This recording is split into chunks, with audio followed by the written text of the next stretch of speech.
Hello and welcome to Loaded Mag NUFC. This is the reaction show to Wolves versus Newcastle United, a rather toothless reaction show. In the twilight zone of a Premier League season where no one knows what's going to happen next. Pete, how are you? Yeah, good weekend. Nice chill one with the family. All good this end. With regards to football, though, just really frustrated about today. Frustrated about a lot of things. Newcastle United. But yeah, I'm sure we'll get into it all as we go along. But yeah, all good myself. Frustrated about the team and that result today. And I've only just woken up, which tells everything you need to know about that game. Don't tell him the score, Chris, but how are you? Yeah, I'm all right, mate. Similar to Pete. Nice family weekend. Didn't get up to much, must be honest, but nice bit of family time. Me and Sums went out today for a coffee, which was nice. So yeah, just a nice relaxed weekend. And yeah, Pete's right when he says about frustration. I would also add disappointment in there as well, but I wouldn't say I'm angry. I'm just more disappointed at another missed opportunity. But this is all we've been saying all season, isn't it? So it's nothing new, really. Yeah, but we'll get into it. But Dazza, how are you, mate? And how was your weekend? The other day in the Man City game, I wasn't disappointed. I wasn't angry. I was disappointed. I think now I'm bewildered by what's going on. But yeah, no, all okay. My wife is working all weekend, so myself and the little fella, soccer training and everything else, and that line of things. But yeah, we go again into next week. Right, let's get into this game, boys, because we are going to have to talk about it. There's not many highlights. Here's the team news. Two changes. Tripp starts and Miley is rested. Well, one change, I suppose.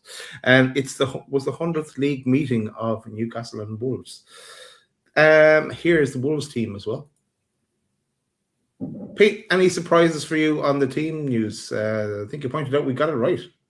Yeah, we did on the big match preview away days. That was. Well, certainly our team anyway. That was the team that we expected it to be. I know there was some deliberation over Trippier and Miley, but yeah, we got everything else right. So I think we're pretty bang on there in terms of what we're expecting Newcastle's team to be. Wolves' team is not too far off. I think there was one or two changes in their team, but it was not too far off what Little Dan expected. So yeah, there weren't too many major surprises for me in that lineup. And from a Newcastle perspective, I was okay with that lineup. I was happy with it. Glad Woltemade was in. I felt he deserved the start after his cameo against Man City. Trippier, some in the chat in the big match preview were saying Trippier needs the minutes. I'll just mention it early because you probably won't get a mention today. I thought Trippier played well. I thought he had a good game. So it was ultimately was justified in his selection today. But yeah, Chris, anything to add on that? Those lineups, right? No, mate. I think you've summed it up really nicely. Yeah, no surprises other than the Trippier Miley, but I wouldn't call it a surprise because people in the chat gave it a shout out. Pete, you said it was on your mind. But other than that, yeah, the lineup was absolutely spot on. I had no complaints with it. I was pleased from an opposition point of view. I was pleased to see Mane getting a start because I wanted to have a closer look at him. But it wasn't him who caught the eye for me, even though I thought he was very, very good. It wasn't him who caught the eye for me. It was somebody else. But we'll get into that later because there's probably not much else we could talk about. But yeah, no surprises for me.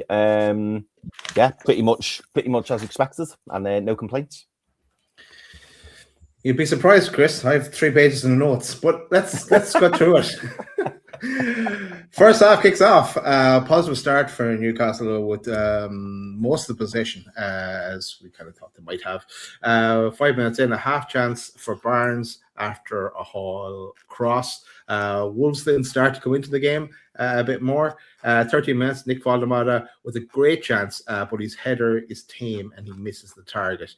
best chance so far of the game at that stage. Woltemade is causing some problems, though, for Wolves.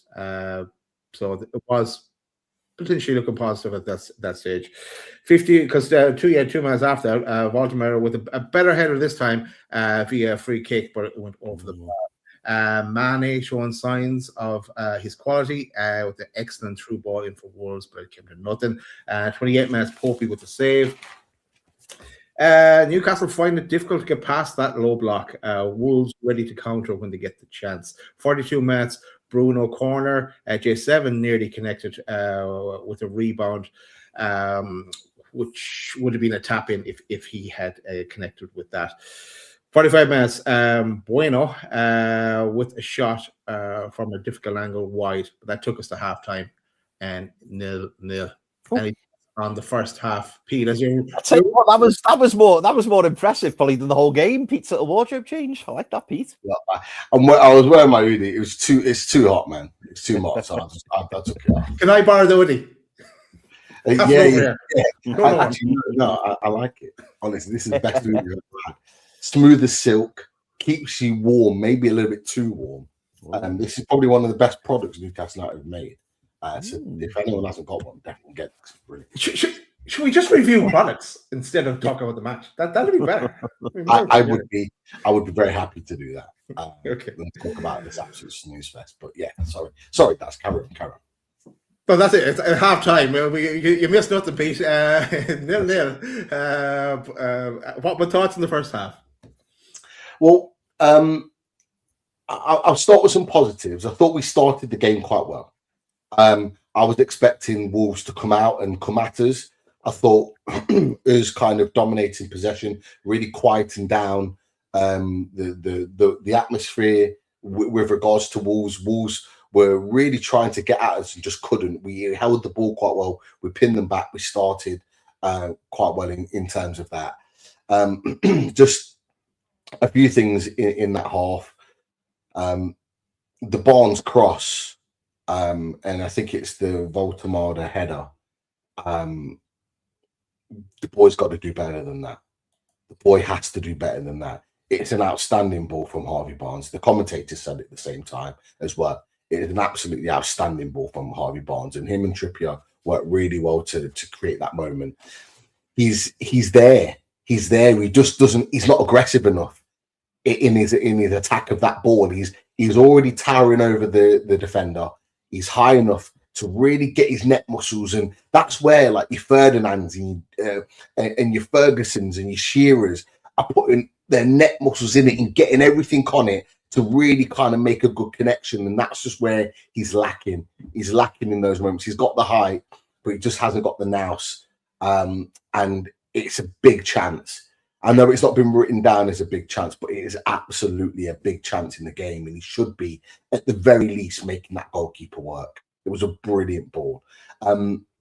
Equally, I'm just going to talk about some of the chances. I hope, apologies if I'm stepping on toes or anything. But Gordon was working the ball really well down that left-hand side. I thought it took him about 5, maybe 10 minutes to get up and running. But when he did, he was, in fact, I want to mention something on Gordon. Gordon was the first player in our team to actually want to take on a man today. He was the first player to actually get the ball and run it as fullback. And actually, or wing back, whichever one you want to call it. He was the only one that wanted to do that, and he won a couple of corners off the back of it that created some sustained pressure. And he cut the ball back for Lewis Hall, who should have done better. He kind of just takes a swing at it and kind of miskicks it, and it goes up and away. He was unlucky with that one. And then there was a ball from Bruno Guimaraes, another outstanding ball that he puts in for Joe Linton. Again, I think Joe Linton's already thinking about his celebration before he even heads the ball. And I think that's part of the problem, is that he's still that ball coming in. He's towering over the defender. The ball's coming in. He's there. It's not like he's got to stretch for it. He's literally falling onto his head, and he just doesn't get muscles on it. Just get on it and hammer it home. And it's weak. It's weak. And that was our attacking emphasis today. It was weak all over, and in those big moments, and that's just the first half, lads. I've just given you 2 or 3 opportunities. that we could have done better with. I've not even talked about the one where Joe Linton miskicks the ball from like 2 yards out from a corner that comes in the back post, heads down, I think, by Botman, and he's there, and he just kind of swings and misses. 2 yards out, he puts that in. I just think, you know, we had chances to go 1-0 up, and the lack of quality in the final third was the big thing that really frustrated me in that first half. It really did let us down, because you guys might have a different perspective on it. I was never worried at any point that Wolves were going to score at all. But that was me first half. Chris, can I get your thoughts on the first half? Yeah, hard to really disagree with what Pete's saying. I think Woltemade have had 2 chances. I was going to say 2 half chances, but one of them wasn't a half chance. One was a bit of a half chance, you could argue, but I think it was the second header. He has to do better. He really, really does. It was so disappointing. And the commentator, I think, said after it, "Oh, and he's usually so good in the air." And I'm thinking, is he though? Is he really? I wanted more from Nick Woltemade in that opportunity, and we knew. Well, I say we knew. I had a feeling, and I could tell within, I'd say, probably the first 10 or 15 minutes. I thought this is going to be close. It's going to be tight. I think we said in the build up to the match on the match preview, we were saying that it was going to be a tight affair, and it very much was. But Pete's made a fantastic point. Not at any point was I overly worried about Wolves. I didn't see Wolves, you know, bombing forwards, and I was thinking, oh, they're going to score here. I think defensively we looked pretty solid, but most people at home, I'm sure, would argue that, you know, when you're playing bottom of the league, that's kind of a given. You know, if Wolves are causing you lots and lots of problems, and you've got real big problems. So from a defensive point of view, I think we look decent. I have to say, boys, and maybe we can touch on this a little bit more in the, you know, when we get to the end of the second half. I am a little bit concerned about Sandro Tonali, I have to say. I thought he was poor today. Lots of effort, and also, boys, again, I'm touching a little bit on post-match here, but, you know, the encouraging thing for me is there was lots of effort. You could see there was effort, and players were trying, and Pete's already mentioned, you know, Gordon trying to take his man on. I thought Gordon was all right today. I know he got hooked, but, like, he wasn't, he didn't stand out as one of the poor performers for me on the pitch. I thought Anthony Gordon did okay. But yeah, to go back to the first half, I think it was more just frustration than anything, because, you know, I'm looking at it and thinking, you know, if we'd converted one of those chances, like the Joe Linton one where you say, Pete, you know, Sven Botman puts the header on and Joe Linton falls to him, you've got to take that chance. He's what like a yard out. He's got to make that connection. And the annoying thing is, and I'm sure you boys felt the same, as soon as it goes 1-0, I felt like the game would be done. Yes, I feel like it'd be done. And that was the frustration. We were just constantly waiting. And then, obviously, you know, the further you get on into the second half, you just thinking, make something happen. I was actually sat on the end of my seat, on the edge of my seat for like the last 10, 15 minutes, because I thought, if we get a goal here, the game's done. It's boxed off. We probably win 1-0, unless Wolves go gung-ho and then we make it 2. It was so tight today. But I don't. When it got to half time, I wasn't annoyed in the sense of, you know, oh, we should be doing better. They don't look bothered. They're not doing the basics. They're not doing what they need to be doing. I think we were. Could we have created more? Absolutely. Did we look a little bit flat in the final third? Yeah, we did. But in terms of like the midfield and the back line, in terms of like from a defensive point of view, I thought we set up really, really well. It's just that going forward, there's something lacking. There's something that's not quite there.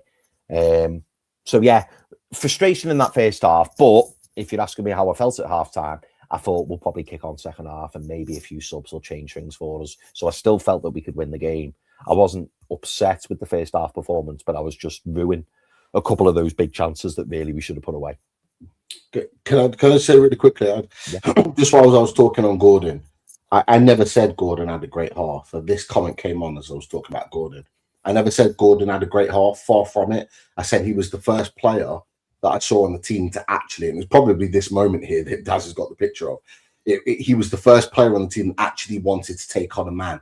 And that was the key difference. And the reason being, and the reason why that's significant is because I felt we had a lack of belief in the first half, a belief to be able to go and attack Wolves and actually put sustained pressure on them and actually do a little bit more than just pass, which will be a common theme in this conversation today. Because I know, like, I was the same as you, Chris. I felt like going into the second half, going into half time, I was thinking, okay, we're not losing, we're 0-0, we've got a chance to turn it around in the second half and win the game.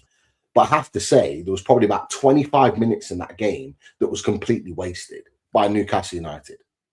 Our team wasted about 25 minutes, just constantly playing it back and side to side, just back one player to the next. It was Trippier to Barnes, Barnes to Trippier, Trippier to Chow maybe played a ball into Bruno, but then it was back to Chow to Botman to Hall to Gordon, and then back round the same. It was just constantly side to side in that first half. And about 25 minutes of that half was wasted. And not one time was there any thought to go, right, let's break the lines. Let's go forward and let's push the lines. The one time that Malick Chow tried to do it, I think it was Malick Chow, or that might have been the second half. The one time that I saw a player try and really break the lines and play a pass, Gordon turns round and goes mad and his arms up and he's like, calm down, pass the ball. And it's like, hold on, we're playing about 700 passes already side to side and we're not got any nearer to scoring. At least he's trying to be a risk taker and try and play the ball forward. I'm like, what the hell is going on here? But I just wanted to say, to make the point. I didn't say Gordon had a great game or was amazing, by the way, but I just wanted to emphasize that's what was lacking in our game. That's what was lacking. Someone that was willing to just do something a little bit different. We look at Lewis Hall, who likes to drive and take on men and drive the ball forward, and we laud and give him loads of praise for that, and rightly so. But no one wanted to do it. Not even Lewis Hall today wanted to do that. And that was a big worry for me, because undoing that was the difference, I think, in maybe creating more of a clear-cut chance, more of a stonewall opportunity to score a goal. And so I just wanted to sort of emphasize that point, because sometimes when we say things on here, like, it does get misconstrued and it does get like overthought and changed into something that actually isn't quite the case. I'm not saying that Gordon was amazing or played well. Like, he was decent, as Chris said. He was decent. He did okay. He wasn't the worst. He wasn't the best. Far from the best. But it doesn't mean just because I'm giving him praise that he tried to do something different that he's this amazing player. Because I think everyone would realise that he's not. He wasn't today. I agree with you, Pete. Sometimes you can say something, and it depends on the context of what you're saying. And if someone hears that particular bit, then they might mention it on top table talk every time we get into a conversation.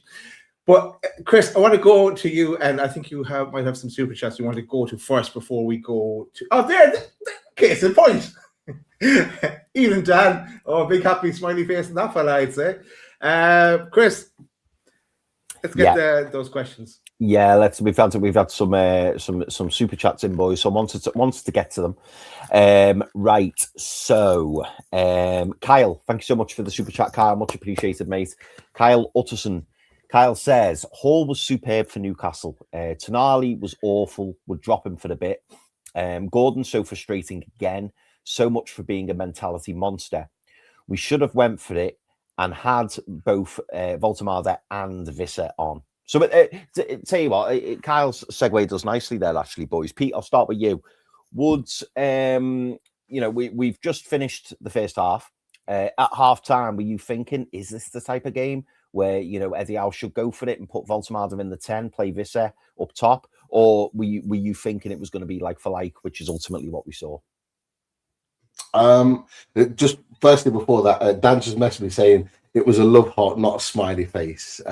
On his comment, I think he thought that we thought it was a smiley face. But I'll be honest with you, I'm annoyed with Eddie Howe for not doing it today. He should have. This is the annoyance. This is where I can't really argue people that kind of point the finger at Eddie Howe, is because that game was there for the taking. It was very clear, and I know we're going to get into the second half, but it was very clear 5 or 10 minutes into that second half that Wolves were sitting in for a point. They were thinking, this is a must not lose game situation. They sat in, we dominated possession, right? There is no reason why we needed, in my opinion, 3 midfielders on that pitch. We didn't, we penned them in. What we needed is more players in the attacking area. This was absolutely the time to play Nick Woltemade and Yoane Wissa. It was absolutely the time, just like it was against Man United.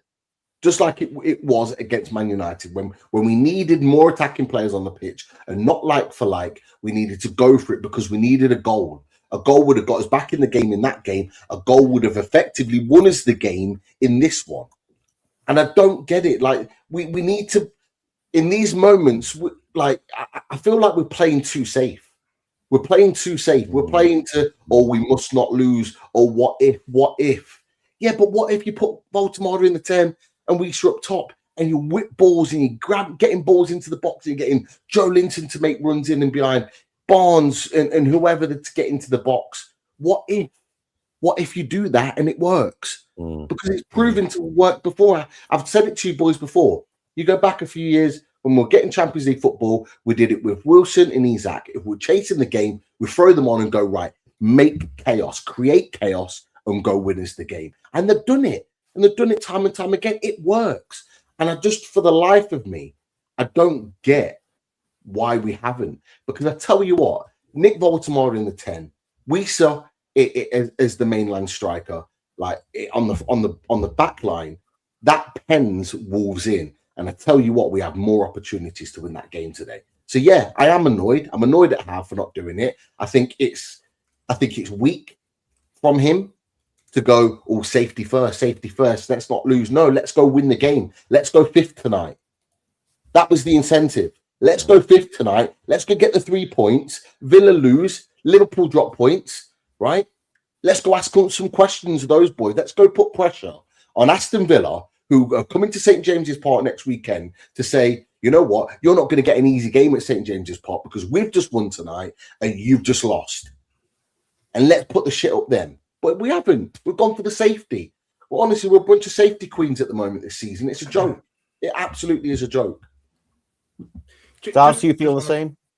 Yeah, well, that's kind of why I remember you put out the team, and I agreed with your team, Chris, in our big match preview. I keep calling it the way it is, that's why I threw the alternative out there of playing 4-2-3-1. But yeah. I did agree with Pete that that's something you could revert to in game, because it might have been a bit more gung ho to start with that. But I just kind of had a feeling that the bus was going to be parked by Wolves, and we needed to do something to unlock it. But I can't believe that Eddie didn't change to that in game, because I was expecting that to come in the second half, especially when he was making his subs on the 65-minute marker. Usually, yeah, exactly 65-minute mark. And on the comments from Kyle here, yeah, Hall was superb for me. I thought he was our best player. Tonali again. Where is the old Sandro Tonali? And Gordon, I think I was kind of half expecting more from Gordon in a way because of the haircut. I was there. This is the time he's going to kick on from here. He did all right, but nothing spectacular. Either a few nice runs, taking on a man and stuff. But yeah, nothing spectacular really. Yeah. Right, Daz, one for you from Tino. Thank you for the super chat, Tino. Daz, Tino asks you, Daz, where can we get your tunes? 12 to 12.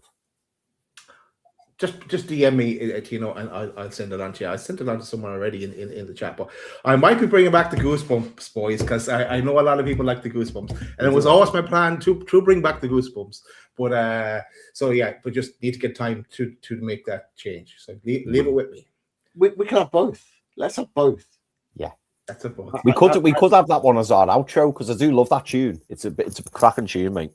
But yeah, Tino, just DM me on whatever, and I'll drop you the link. It's in the comments of old videos as well. I think I sent it on to share it with someone else before. Yeah, brilliant. Okay. Sorry, go on, Pete. I was just about to say we've got a few super chats coming. We have, mate. We have got the flying in, and thank you everybody for dropping these super chats. It is much appreciated. I hope you all know.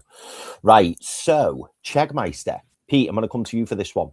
That was terrible, guys. We're crying out for a 10 or another forward, and Eddie has just said we don't have the finances to do that. How can that be the case? Now, I'm sure we were going to discuss this at post-match, but as everybody knows at home, when a super chat comes in, we will go straight to the topic. So, Pete, you know, are we crying out for a number 10? I have a feeling that you probably say yes. And another forward, absolutely. But what did you make of Eddie Howe's comments? I've not watched the interview, but I have heard that what Eddie Howe has said. I've seen the quotes. What are your thoughts on it? Yeah, I've seen the quotes as well. I've not watched it, but we are absolutely crying out for another attacker. I wouldn't necessarily specify number 10, but I would absolutely specify we need another striker. We absolutely do. And it's frustrating to hear that we're not going to go for another striker. Not because this is not because we haven't got the money to. It's been made clear that we've got the money. It's just that what the club don't want to do is spend money that they would rather spend in the summer. That's what it's. This is what it all boils down to, lads. Is that it's very, very clear now that had Shaw not got injured, that we wouldn't be going into the transfer market, even with a Tino Livramento injury. I don't think we'd been going into the transfer market. I think if Tino got injured and had the injury that he's got now, I think Matt Targett would have been back and that would have been it. I genuinely believe that. And I think because of Miley and the rise of Miley at right back, I think it would have made their decision easier. For me, it is very, very clear. They do not want to spend too much money in this month because they want to save their money for the summer. And this is what annoys me about Newcastle United at the moment. Like, I'm not talking about Eddie Howe, I'm just talking about the club in general. Because it is ultimately the sporting director, etc., that are making these decisions about finances. It annoys me because we don't need to go out and sign a full-time player to be able to come and fill a position. There is no reason, and we've talked about it for the last 3 January transfer windows now, there is no reason why Newcastle United can't go out there and get a loan of a good player, very good player, who maybe be on the fringes at a top club in Europe and bring them in for 6 months and go, come and play for us. You want to show what you're good, what your worth is. You've got 6 months to prove yourself before a World Cup. Go in there and go and do the business for Newcastle United. There's no reason why we can't do that. That's the thing that annoys me. Not the fact that we haven't got money to go out and sign a permanent signing in a defensive position or an attacking position or whatever. That's what annoys me, is that we could go out. Like, for example, I keep talking about Villa doing it because Villa are proactive. I like the fact that they do that. And they're not even the club I support.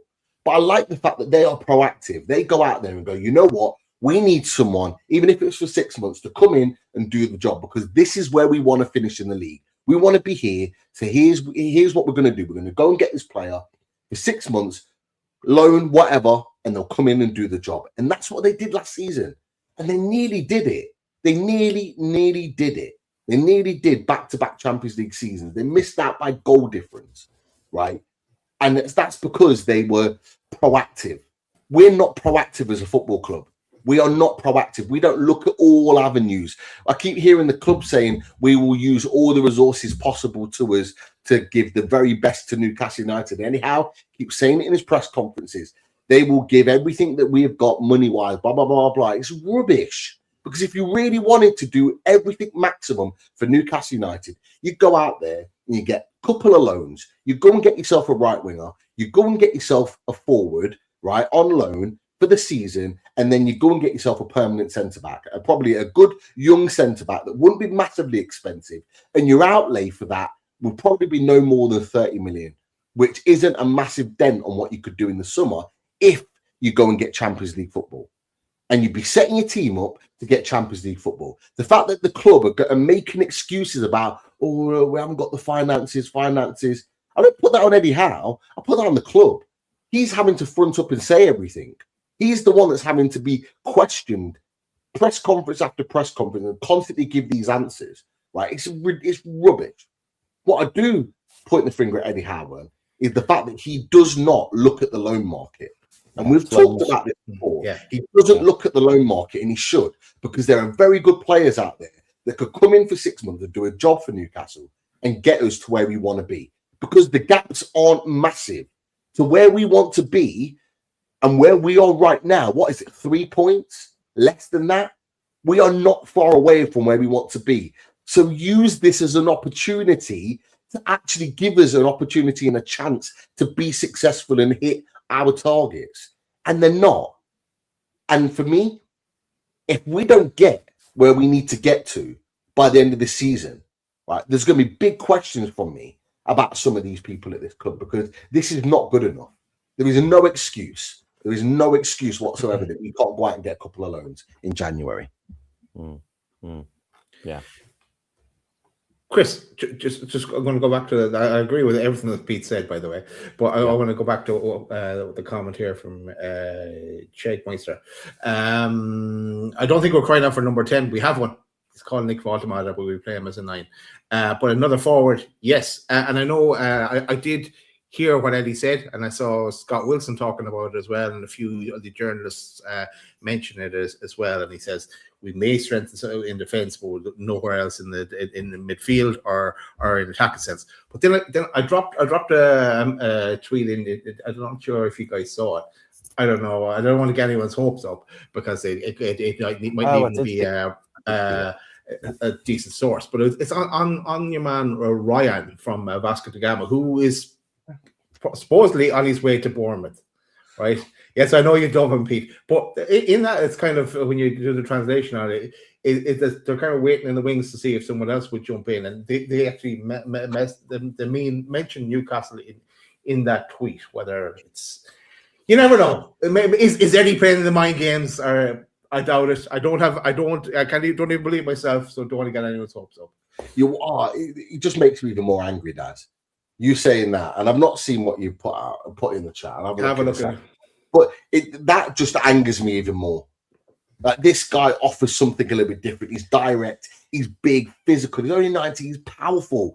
He can breeze past players. He can play off the right. He can play through the middle. It just gives something a little bit different. We need something a little bit different. People are putting in the chat. Are we going stale? Yes, we are. We are absolutely going stale. We need something. We need something new. We need something vibrant. We need someone in this squad that's going to give us a little bit of something different.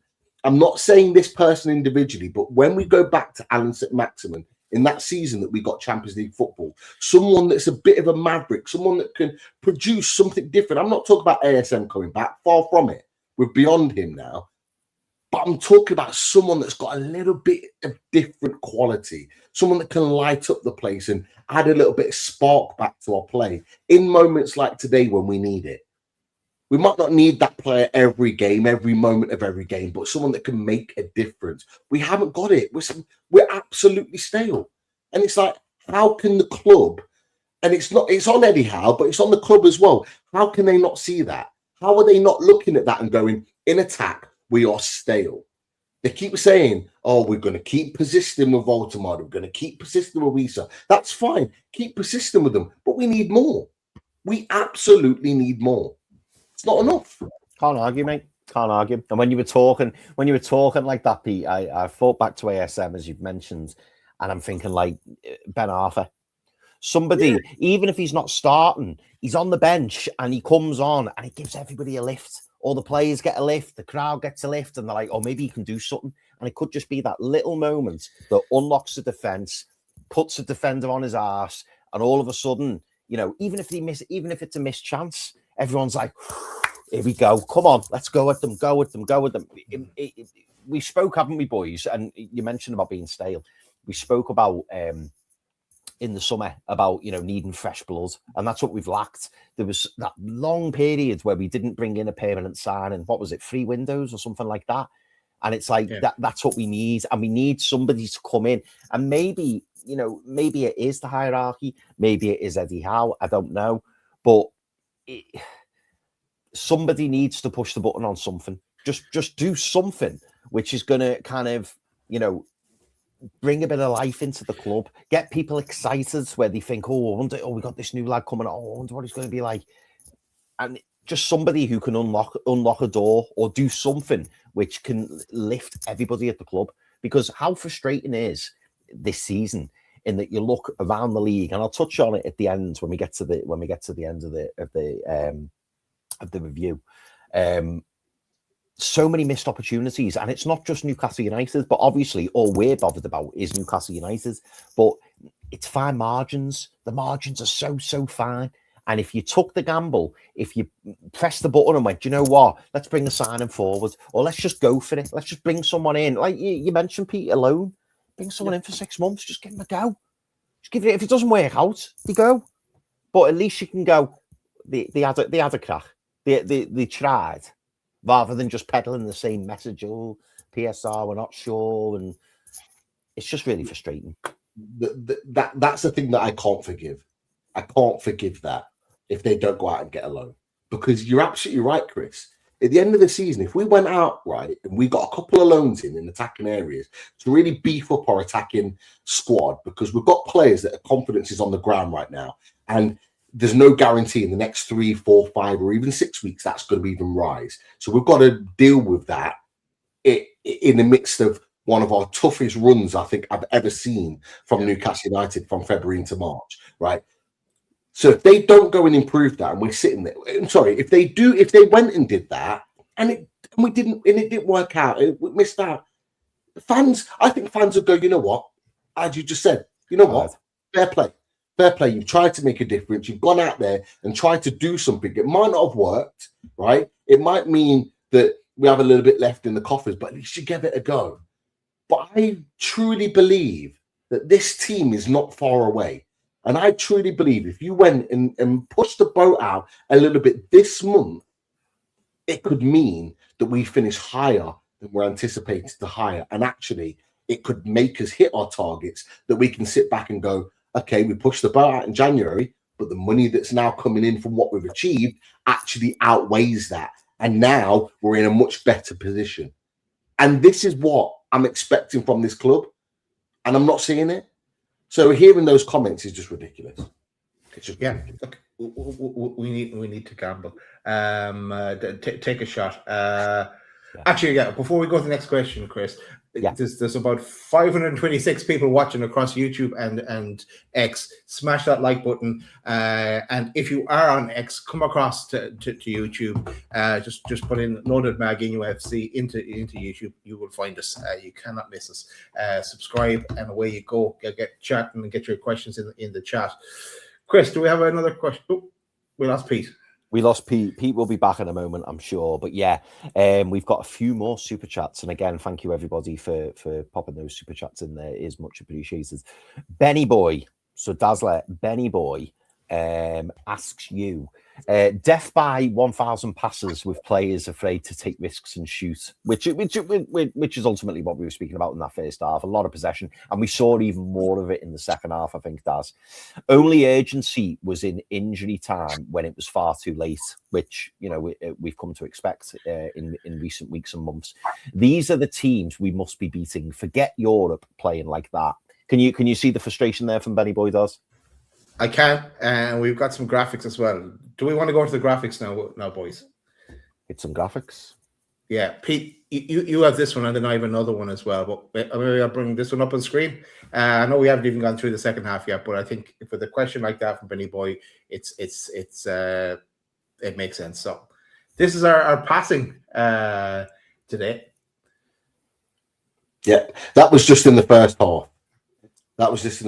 So 94% was the highest of any team in the half of football in the Premier League without recording a shot on target. That was my frustration that I said when you asked us about the halftime feedback, Daz. That was my biggest frustration.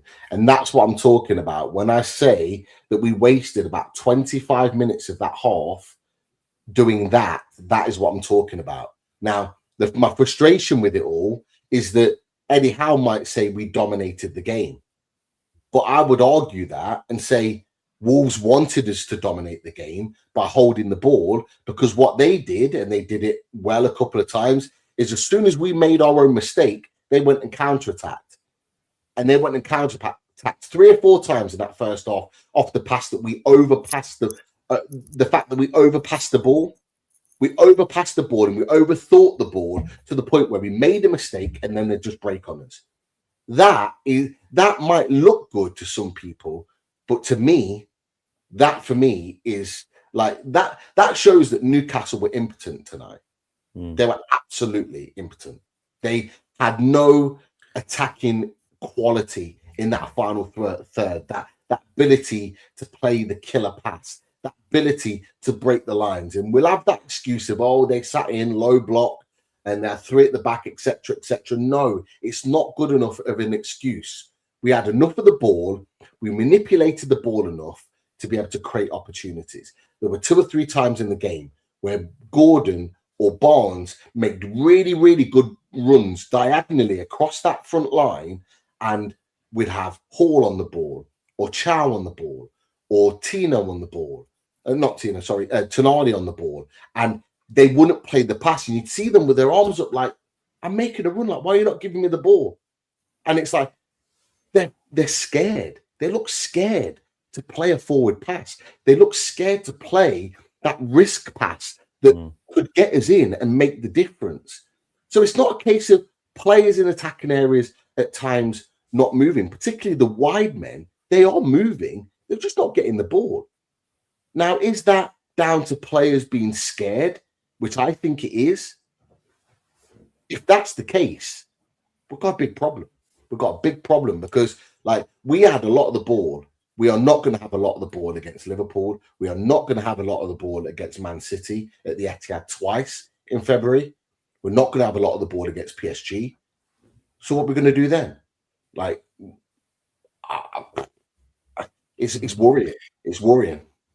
But can I just borrow this from Sean Casey? He's up on Twitter. But look at this. This is the crosses into the box. This highlights how toothless we were because we did get the chances.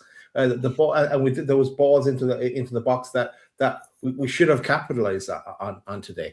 A different show would be a different topic of conversation if we did. But we haven't even got the second half. But then there's plenty more chances in that to come as well.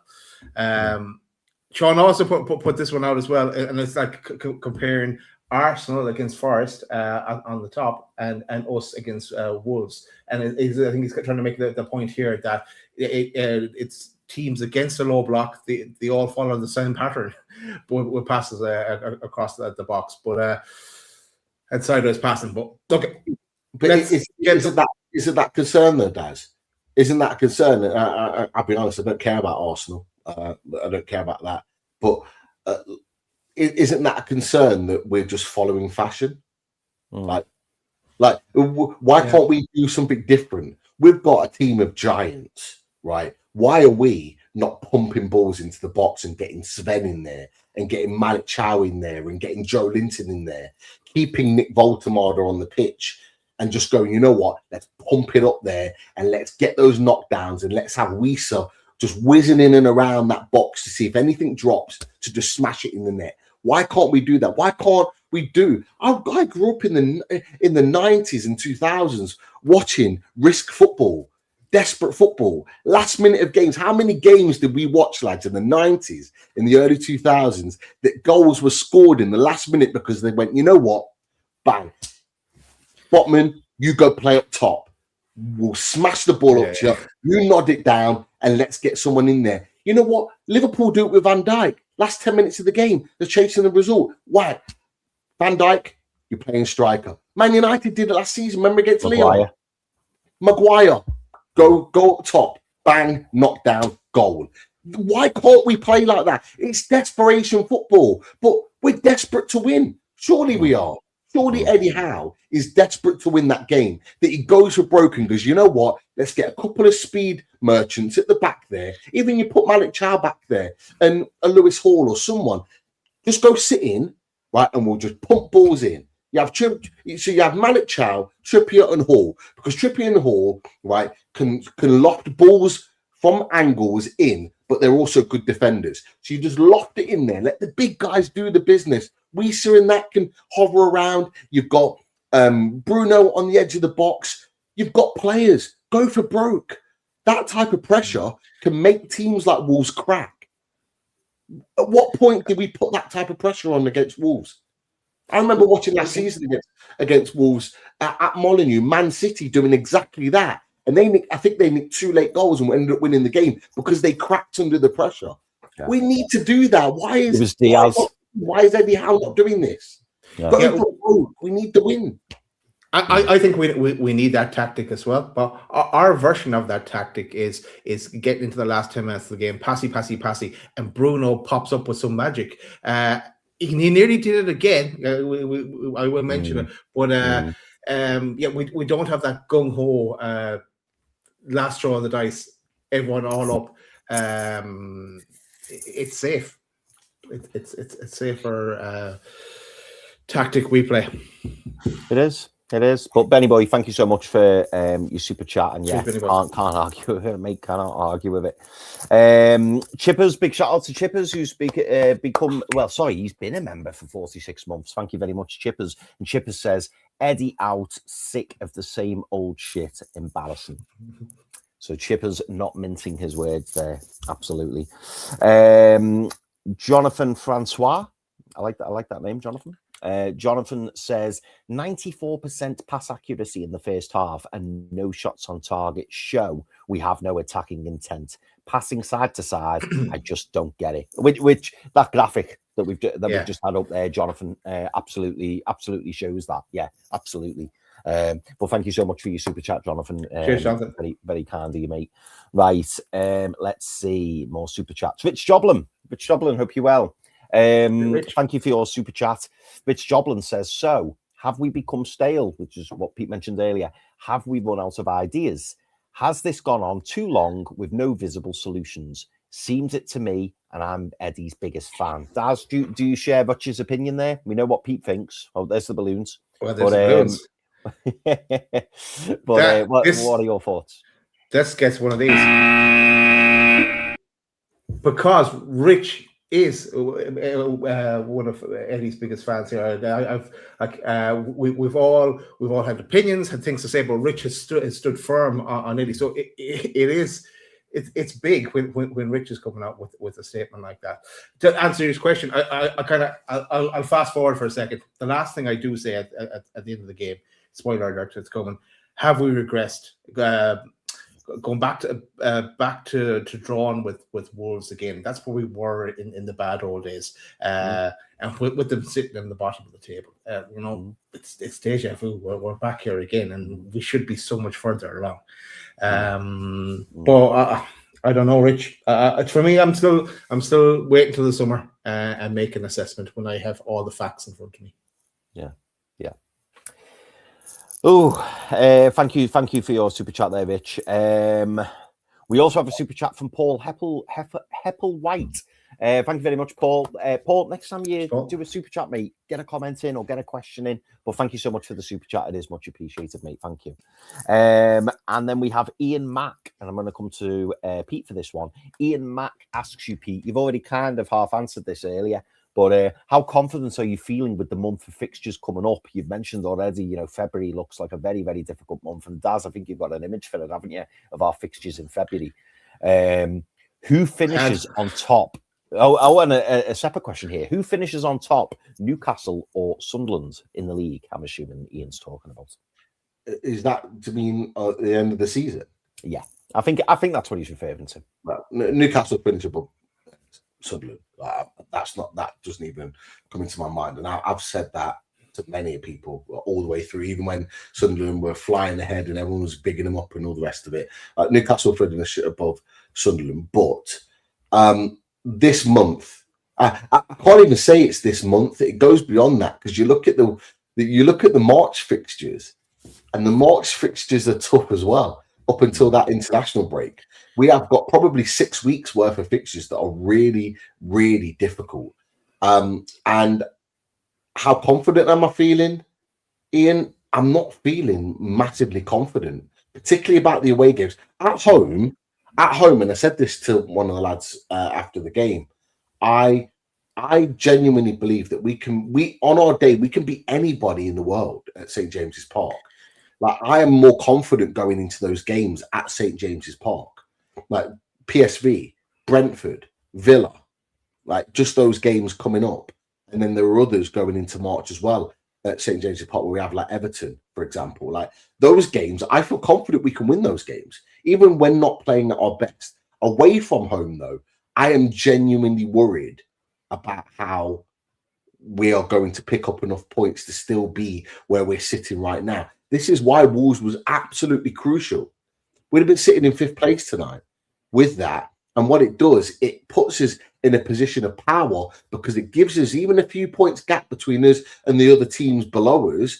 And it just gives us that little extra buffer going into some of these difficult games. We've got no buffer now. We're in and around the Chelseas and the Sunderlands that are got around the same points as us, but they won't have as difficult games as we have. So there's a high chance that we come out of these games below them, and then we've got to chase the pack again. That's what I'm worried about. Is that we got there.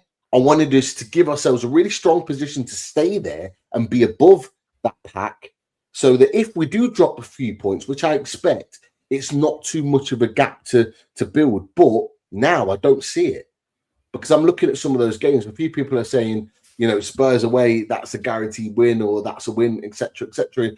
Spurs in their current state, maybe. Well, Spurs might have a new manager by next weekend. And you might be then looking at Spurs, hypothetically, in a completely different situation. That then turns into a classic Spurs away from home difficult fixture. It could genuinely be that way.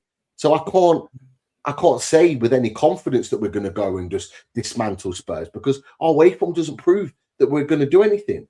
I wanted us to win this game to give us confidence, not for Villa, but for Liverpool. I want us to go there. I want us to put them to the sword. I watched them on Saturday. They're not good. They're not good. Now, I'm not going into that game with confidence, because I'm seeing the way we're playing. I'm thinking that they only need a goal and we're toast.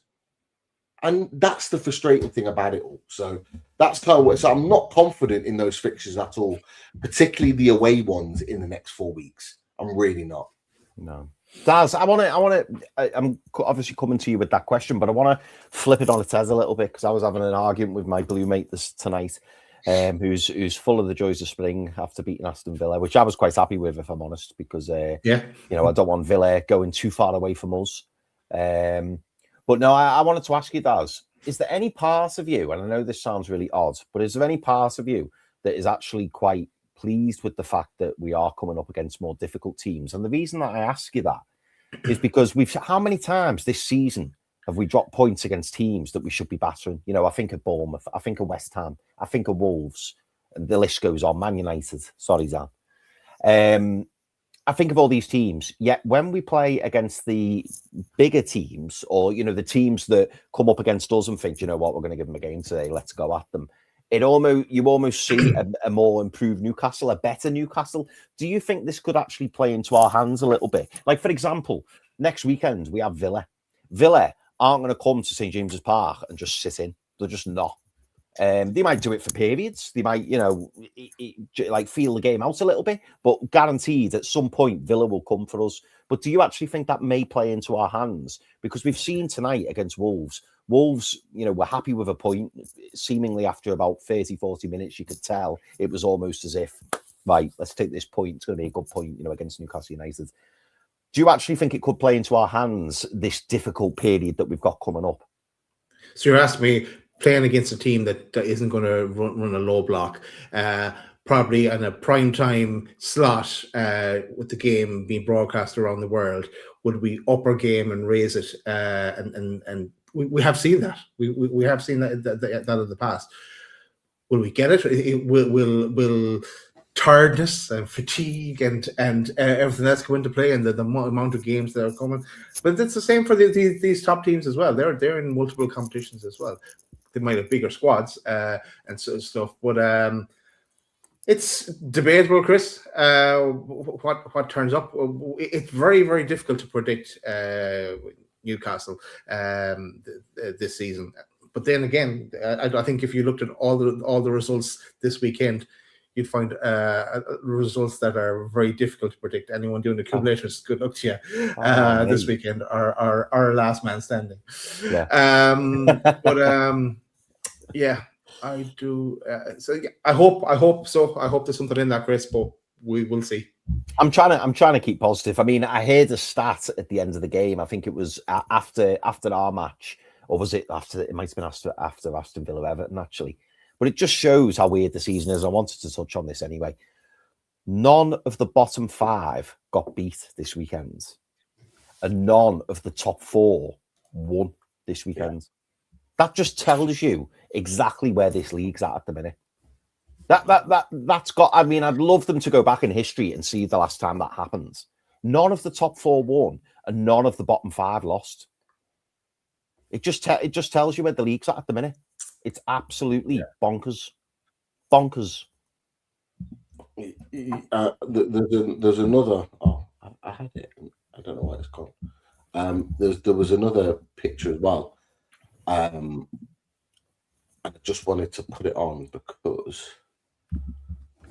Hold on, have I got it? There's a picture here because it kind of feeds into what you're saying here, and this was on socials as well. This is each team's longest unbeaten run in the Premier League this season, and we are in a clutch of teams that have only had 4 games in unbeaten this season. We are currently in that run right now, 3 wins and a draw. Right? Yeah. You look at all of those teams that we're in a fight with. You look at Sunderland and Man United, 5 games, Brighton, Chelsea, Tottenham, 4 games. Like nobody's being consistent right now. You know, anyone that's been Bournemouth 8 games. How mad is the season?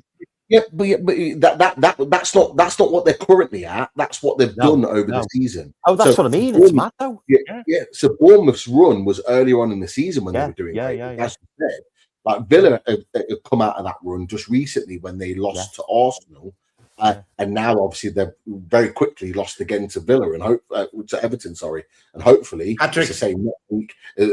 Hopefully next week is as well. But you've got Man City with 9 games earlier on. They've lost recently. You've got Liverpool who had 10 games. That was right at the beginning of the season. Then they completely fell off a cliff.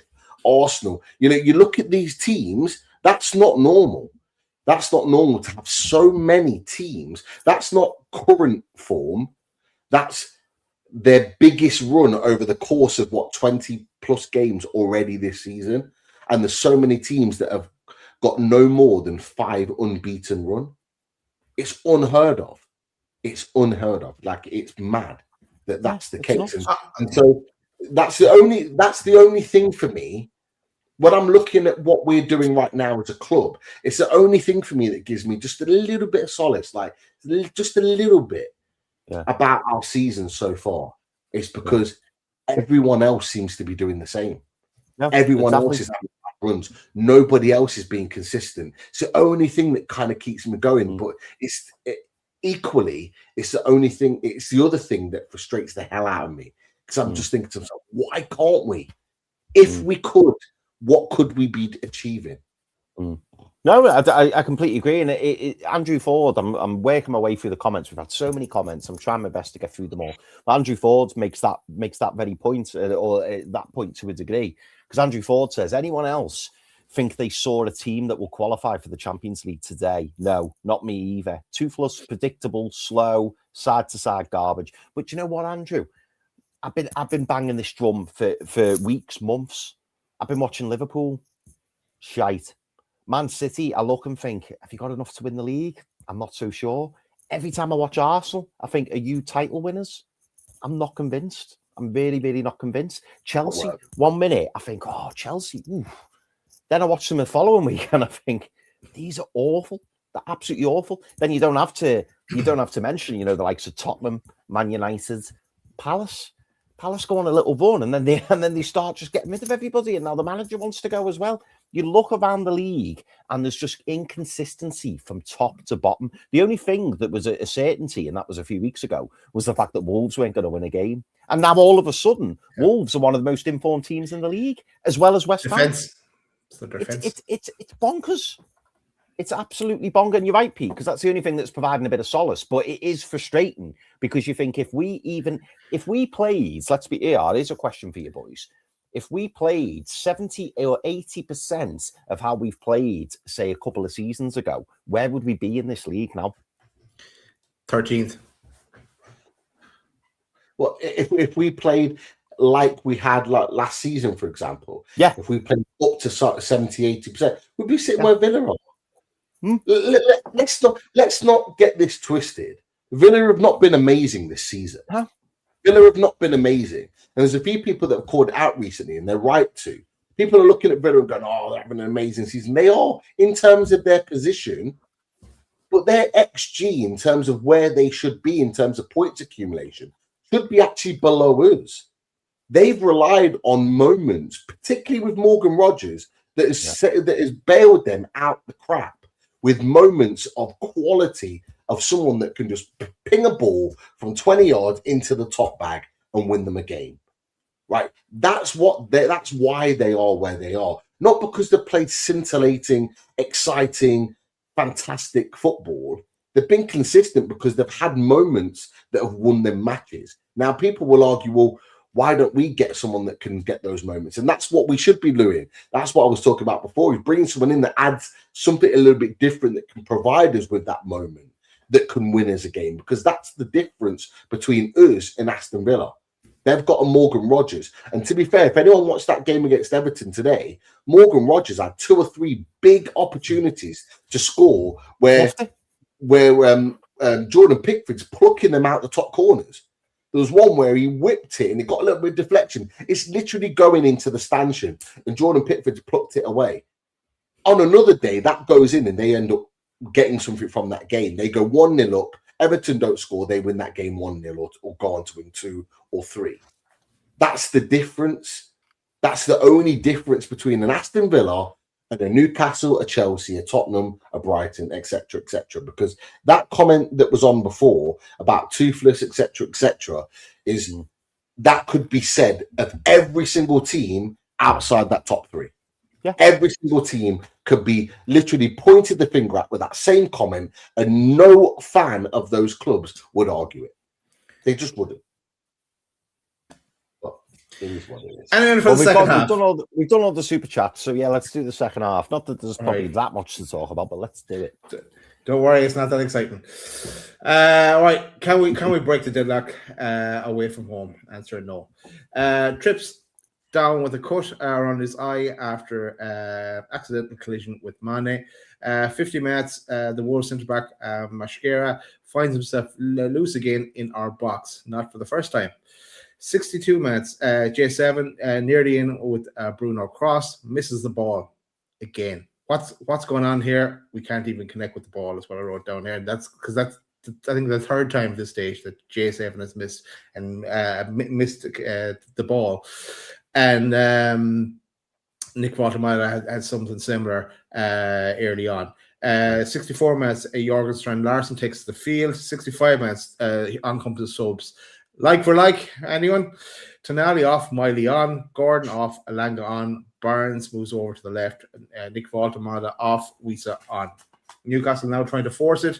Slight increase in intensity. Newcastle getting closer, but Bruno little pass to Barnes, ball across, no one there. 76 minutes, Malick Chow with takes the ball off Mane as he was lined up to shoot. 78 minutes, Trips with a free kick, side netting. Trips, unlucky there. 84 minutes, Bruno with a shot saved, and at J7 the follow-up header saved again. That was our first. Bruno's shot was a first shot on target on 84 minutes. 86 minutes, J7 header from a corner with over 6 minutes at a time. Bruno with a penalty claim. Both the ref and VAR said no. Then 95 minutes was this going to be the winner first? Bruno with a shot, but it goes wide. Full time 0-0. And that's why I mentioned about us regressing, and we're back to the bad old days of drawing with Wolves. That was the game. Yeah. Yeah, frustrating in the second half. Barnes, is it Barnes on the right? I think he puts a great ball across. Wissa doesn't get on the end of it. Yeah, no gambles. That was a theme actually. Our strikers really need to be awake when our wide players have got the ball. Nick Woltemade, there was 3 or 4 times. Actually, I think the people in the studio talked about it because I think it was actually Young who was quite negative towards Newcastle United. I can't lie in the studio today, but he did say something that I agreed with, and it was the crossing. We got quite a few crosses into the box, but Nick Woltemade in particular was really slow to react. Whenever our wingers have got the ball, he's waiting until the ball's crossed before he actually makes the run. Should be the other way around.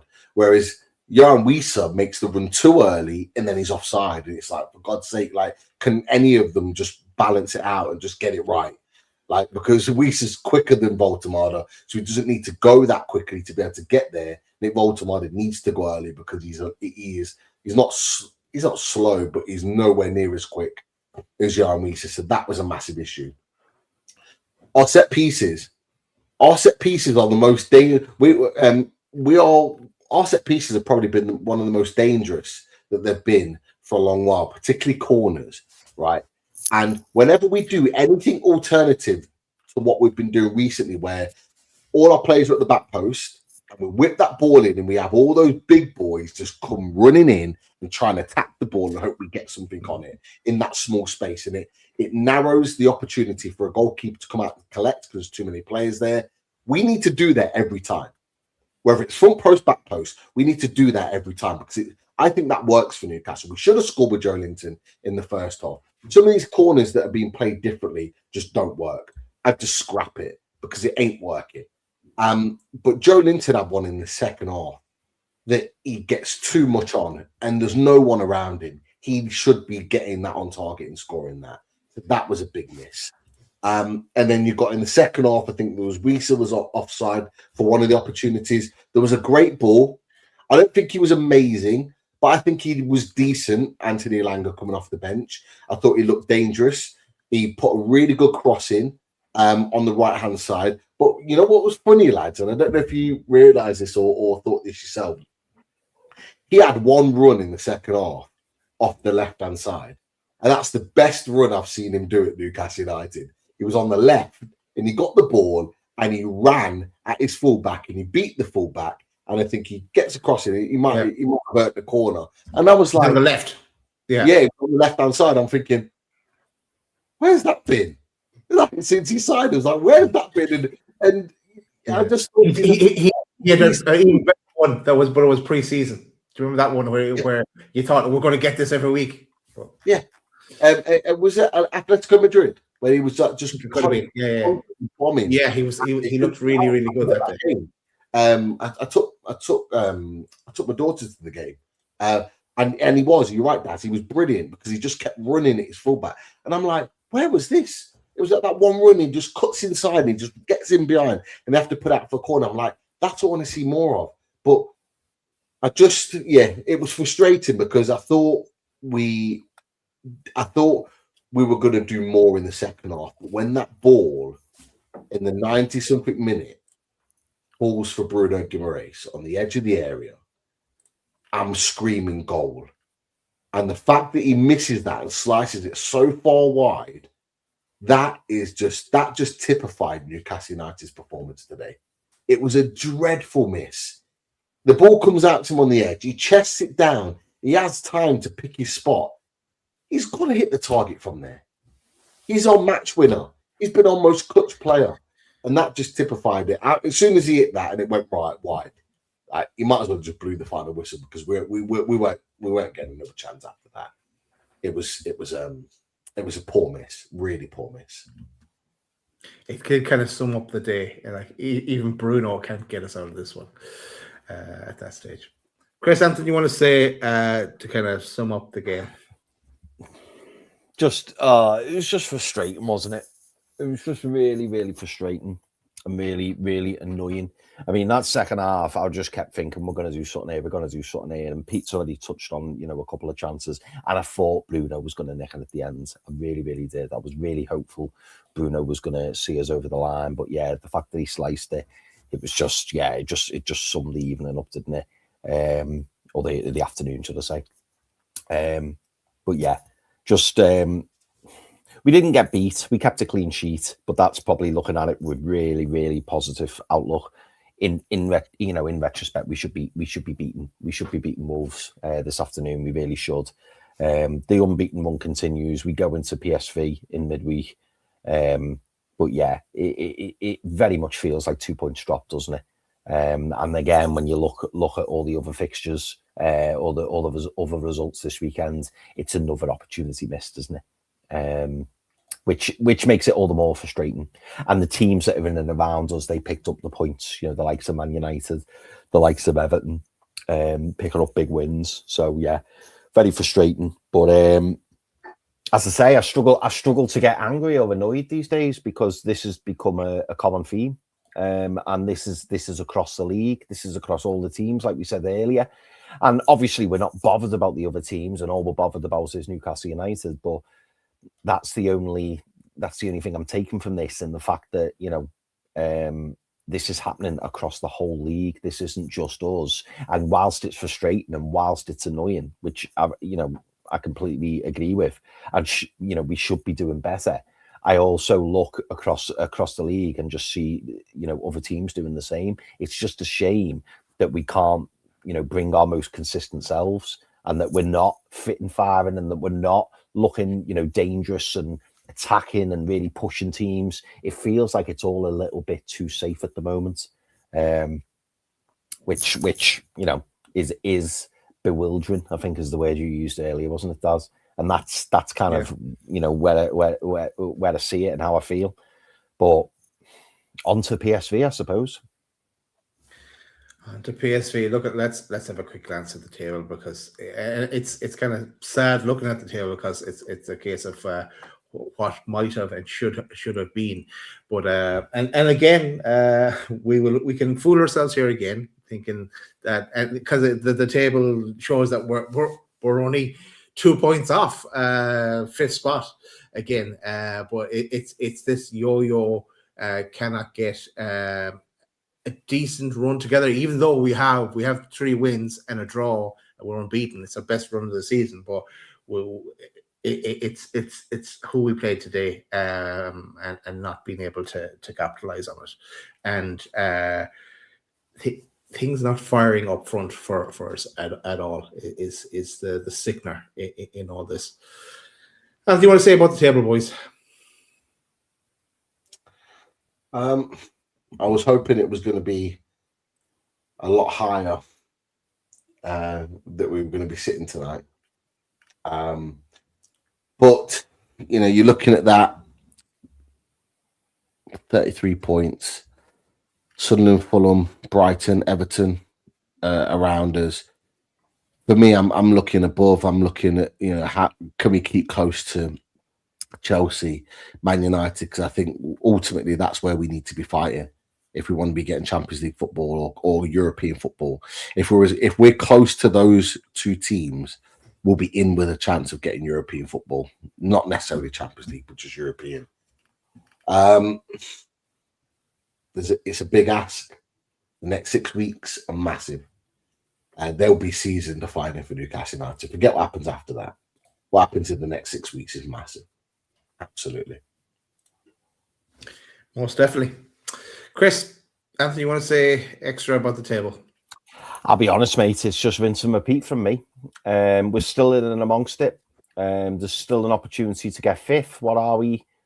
2 points behind 5th. Obviously, if we'd have secured the win tonight, I think we'd have been joint with Man United. If we'd have won by 2 goals, we'd have gone 5th.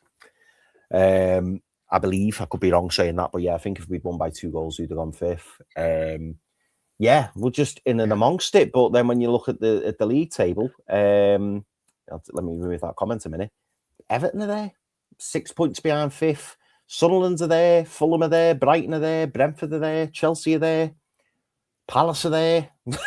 Everyone's there. It's just Wolves are about also who can. there. Yeah, the only teams are probably the bottom four where you go, well, yeah, they probably can't and won't get fifth, because as soon as you look at the bottom four, Forest are on 22, and then you look further down the league and you think, yeah, it's gonna be difficult, it's gonna be a struggle, but everybody else has got an option. Even bloody Tottenham, Tottenham have been absolutely woeful this season. Tottenham are 6 points behind us. So, 3, 4, 5, 6 games, Tottenham could be above us. But this is how bonkers the league is. Are we still in the fight for top 5? Absolutely. But, I'd say the next couple of months are going to be pivotal. I really do. And what I hope is, looking at that top 3, that the likes of Villa, City, Arsenal, well, maybe not Arsenal, but the likes of maybe Liverpool, Villa and City don't just all kick on. And then we're literally just fighting for that 5th spot. I hope that's not the case. I hope that Liverpool gets sucked into it. I hope Villa stutter a little bit. Obviously, they stuttered tonight, which was good. But we're going to have to get our act together, boys, sooner or later. Because otherwise, we're fast forward to the end of February, March time. We could be looking and going, do you remember back in January when we had the chance to be up there? And now it's gone. That's my fear. If Villa do what they did earlier on in the season and go on a 11-game unbeaten run, they'll be far and away from us, far away from us, and that's what we need to avoid. I don't understand though, Chris, why you're singling out Villa there. To me, Villa are miles ahead of us. I'm looking at Villa. I'm just looking at this bunch here, this bunch of 4 that we have sorry, this bunch of 3 really. Give Liverpool the 4th spot. Once for me, if we got 5th, it's been a miracle. The way the season has gone. Yeah. No, I totally take your point. I mean, to be fair, the reason I keep saying Villa, and me red and blue mates are convinced I've got a thing against Villa, and it's not that. It's just the fact that I think, and Pete alluded to it earlier, I think Villa are in a false position. I don't think Villa are all that. Even the likes, I mean, Liverpool, I've been saying it all season, 22 games, and I've still yet to see them play a game where I've gone, bloody hell, Liverpool are brilliant. In 22 games, I've not watched one Premier League game where I've gone, wow, Liverpool are back, or Liverpool have hit form. And with Villa, I just feel like Villa are very, very fortunate to be where they are. And this is the reason I'm still counting Villa. City, I expect them to kick on. Arsenal, I don't think they're catchable. But I do believe Villa will drop down. I don't think Villa secure top 3. I'm not saying they won't get top 5. I'm not saying that. But it just would not surprise me if Villa just kind of like today. Villa should be turning Everton over.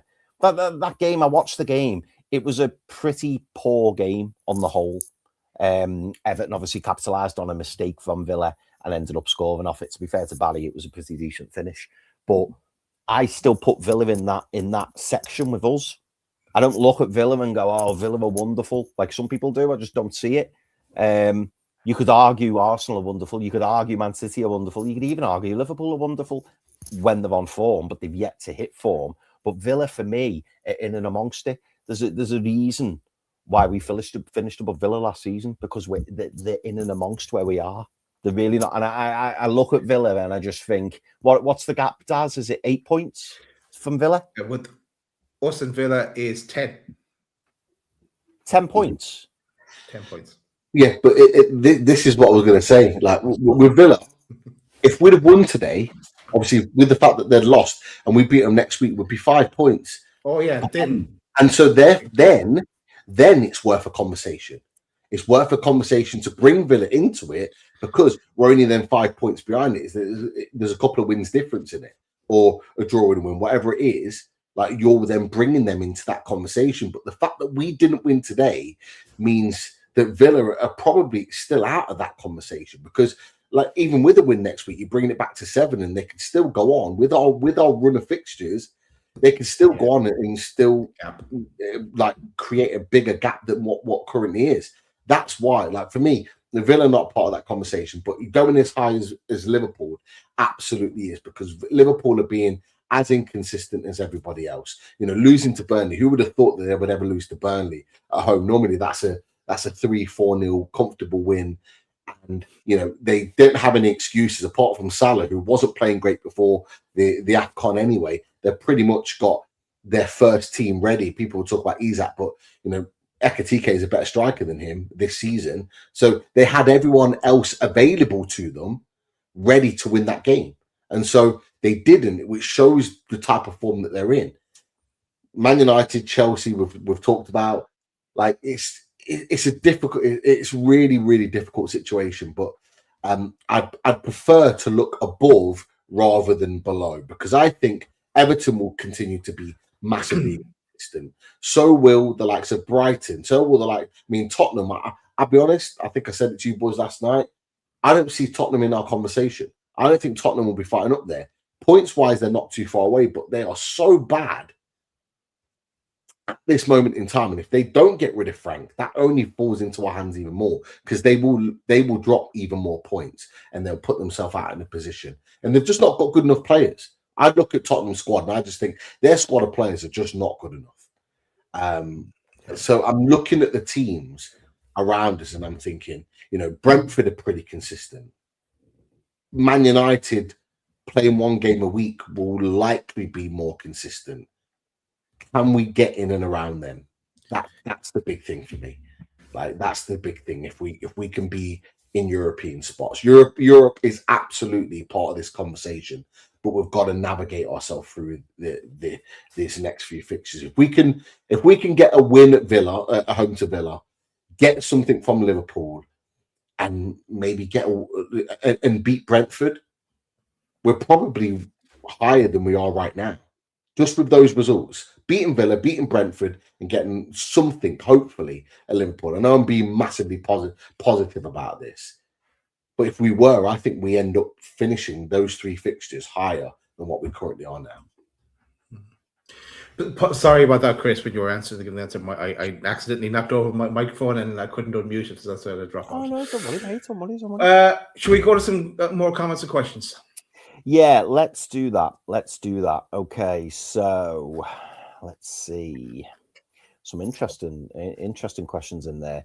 Peter McCardle, but Peter McCardle has given us a super chat, so I'll go straight to Peter. Peter says, thank you, Peter. Apart from Chow, Geordie is out on the other signings. Would you really trust Eddie in the summer with the money? And Peter, I want to come to another question on that as well, because you've touched on something that somebody else has said. Let's see. Where is it? Because I saw this and I thought, fair comment. And we did actually say this, boys. You'll remember we said this. I think it must have been September, October time, perhaps. I don't know. Where is it? It was something along the lines of, there we go, Sean Clarney. Sean Clarney also says, Howe is gone. Trust me, he's gone in the summer. He's not the right fit for our future. But there was somebody else who mentioned about Pontmags. Board have already made the decision to replace Howe, turned off any more significant transfer funds, and will be feeling out managers of agents right now. Now, you remember, boys, it was a number of months ago, and we were saying, about potentially going in again in January. And I think we've said it over a few years, actually, haven't we? That, we know that January's not always the best window, to go and recruit players. I get that. It's rare that you bring in a 50, 60, 70 million pound player in January, because one, the selling club doesn't really want to let a player go of that quality. But also, maybe, Newcastle don't want to spend that money in January. But to go back to Pete's point earlier, Daz, Pete was talking about, loans or, trying to bring someone in just to do a job. Does Pontmag's comments, and also Peter McCardle's, in terms of the purse strings being shut, do you think there is, that is a significant question mark, if you like? And also, going back to the point you posted on earlier, about maybe looking at Ryan, do you believe that we will not spend anything significant this January? Right. Well, if it turns out that we've about 2 weeks left, or just over 2 weeks left in the window, if it turns out that we get no one, not even the defender that Eddie is talking about, let's bring it in, then and we make no significant move to try it, like make an offer for a player, then there may well be some truth in that. But at this moment in time, I don't think that's the case. I think that they are still behind Eddie, but I don't know, when it comes to summer, like they, along with everybody else, if you've not already made your mind up, some people have, they'll look at the situation come the summer regarding the managerial position. Is there another question in there? So Peter's basically asking about, you know, the jury being out on the other side, and apart from Malick Thiaw, what are your thoughts on, you know, the likes of Ramsey, the likes of Wissa, etc., Elanga? Yeah, well, we've already said, if we go through them, Ramsey, we said we'd he's grand for now, but we wouldn't purchase him, and we'd go bring in someone else in the summer, another keeper. Malick Thiaw he's been class for us. He has been the highlight. Ramsey was getting going. We didn't see him today, but he was getting going the last while. Hopefully more to come from him. It is really early days with him. Nick Woltemade, we have also said that we believe he's better in the 10 than the 9, and we're not playing the tactic to suit him. I don't know. Visa, he's only just back. Look, if I had my way, I would restart our approach to strikers come the summer, and come up with a different plan, and look at all possibilities when it comes to the striking department, because we were in a difficult situation come the end of the window. We needed to bring players in. We got Nick Woltemade, but are they the right for us going forward? I don't know. I'm not writing them off at all. But I would like, and that will also tie into the decision of who's the manager in the summer. Yeah, Pete, just on this super chat from Peter McCardle. So, you know, to summarise, I probably know your thoughts on Malick Thiaw, but I'm thinking about the likes of Ramsey, the likes of Ramsdale, the likes of Woltemade, the likes of Elanga, the likes of you know, the players that we've brought in over the summer. Basically, is what I'm saying. You know, how are you? We spoke, didn't we, in previous windows about the fact that we can't afford to make mistakes. Maybe it's a bit too soon to say that, but do you think that we have been making mistakes? And also, what are your thoughts on if we don't spend anything significant this summer? Like, what are you feeling about that? January, sorry, not summer. Yeah. Look, the jury is still out on a few signings because we haven't seen what we expected to see. I think the big ones are Ramsey, Jacob Ramsey, and Anthony Elanga. We haven't seen enough from them. We haven't. We've seen little moments from Jacob Ramsey, but nothing consistent. Not that he's been given a consistent opportunity to, but we just haven't seen. Anthony Elanga, we've gone through that conversation. We know the situation with him. It is what it is, and it'll just be a watching brief for us for the rest of the season. Ramsdale, I think we've seen everything we needed to see. We wanted him for his distribution. We've seen that, but we've also seen the other side of him in terms of shot stopping. We've seen what we needed to see. 4 million loan fee, not the end of the world, but it's very clear we need better, and that's that. Nick Woltemade, in the situation which he came into Newcastle United, for me, I think he's done well. However, doing well in that moment to what we need now, he needs to up himself a level. What we're seeing is very much the same as what we saw when he first walked through the door. I would need to be seeing a positive trajectory there by him, and I need to see a little bit more from him moving forward, because he's been in the club now for 4 months or so. I want to see him take on that next level. So I think it's right to say that we've not quite seen it. Malick Thiaw, it has been superb. I have to say, I thought Malick Thiaw and Sven Botman were absolutely brilliant today. I thought they were brilliant, both of them. I thought they handled both strikers well that were on the pitch at the time. I thought they defended very well. I thought Botman was very, very good. I thought Malick Thiaw covered very, very well. I thought they were both excellent, but Malick Thiaw Brilliant. The other question about trusting Eddie Howe with transfers, we don't need to. This summer, I trust Ross Wilson, because from now on, Ross Wilson will be dictating where the transfers are coming from. And you only have to look at the players that we're linked with. You only have to look at the players that Newcastle United are now linked with to make it absolutely clear that this is not Eddie Howe, Andy Howe led transfer business. This is now a Ross Wilson, sporting director, transfer led business. And I trust Ross Wilson to get the right deals done. The players that we're linked with. I've just seen a report from a Brazilian outlet about Ryan, for example, saying that Newcastle United are have indicated that they may well look to put an offer in addition to what Daz had said earlier. So that's another report on top of that to say that that's a potential. And we know that Ross Wilson's got previous, because they've dipped into Brazil before to get signings, and good ones at that. So therefore, you know, that's not an Eddie Howe signing if we dip into Brazil or into those untapped resources that Newcastle tend to go for in markets. This is on Ross Wilson now, and I trust him to get the signings to come forward. Ultimately, Eddie Howe shouldn't really be in charge of these signings, but he's had to be because of the nightmare that's been above him. The hierarchy above him has been non-existent for the last 3 years. So he's had to take charge of these transfers. Now it's on Ross Wilson, as it should be, to make sure that the right players of the right ilk are coming into Newcastle United. So that's my answer to that question.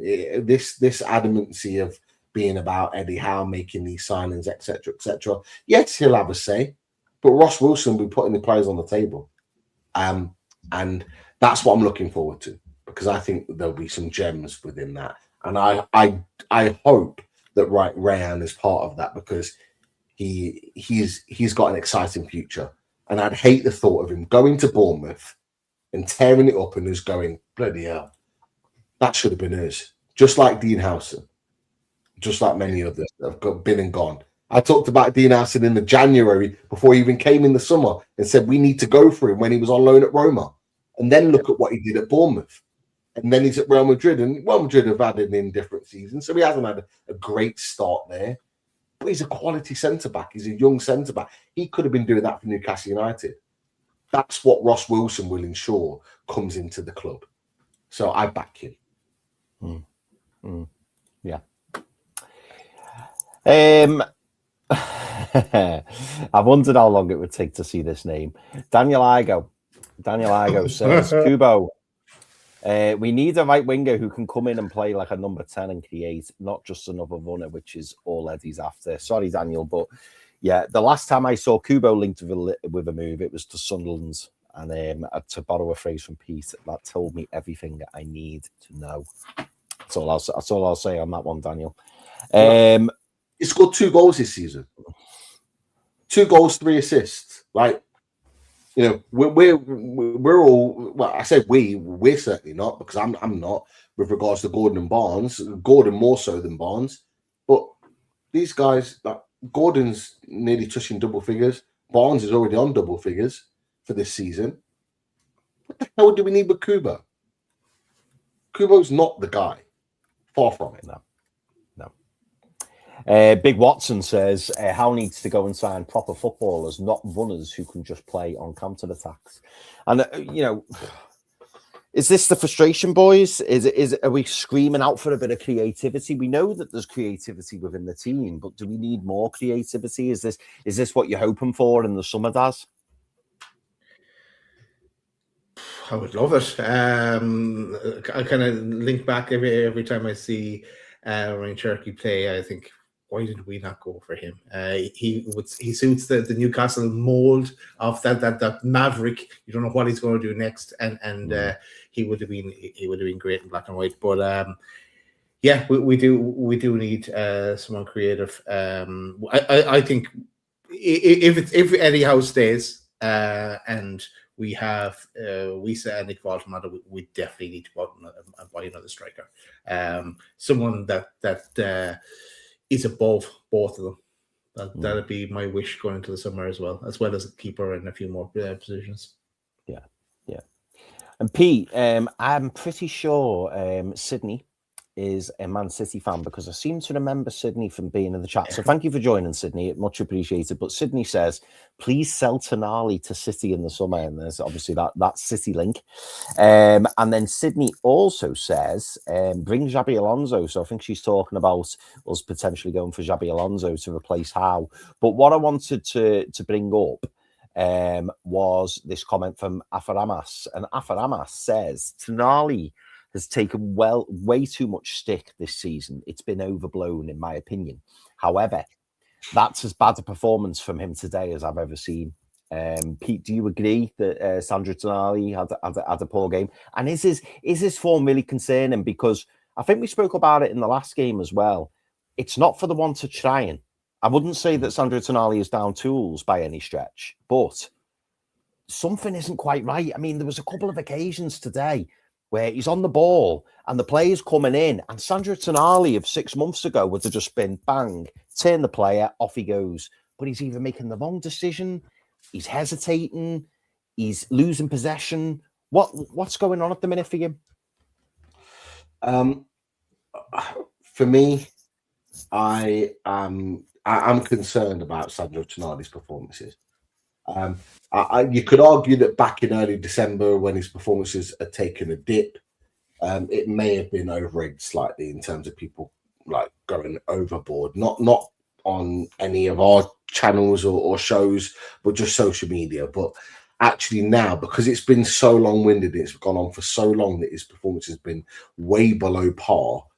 It is a concern, because I'm looking at Sandro Tonali, I'm looking at him and his experience and his know-how, and I'm asking him to be a difference maker.